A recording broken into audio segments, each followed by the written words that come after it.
ایک نوجوان حضرت سید ابو الحسن علی حجویری المعروف داتا گنج بخش کی خدمت میں حاضر ہوا اور عرض کی کہ اے شیخ، میں دشمنوں کے ہاتھوں سخت پریشان ہوں، زندگی میرے لیے وبال بن گئی ہے۔ خدا کے لیے میرے حق میں دعا کریں کہ اللہ تعالیٰ مجھے دشمنوں کے شر سے نجات دے، ورنہ ایسی زندگی سے میرا مر جانا بہتر ہے۔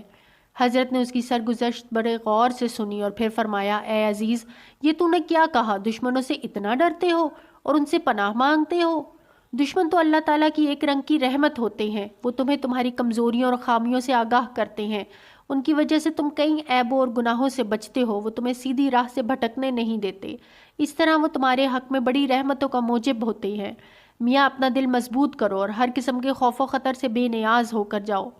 جب تک حق تعالیٰ مہربان ہے، دشمن کی کیا مجال کہ کوئی تمہیں گزن پہنچا سکے۔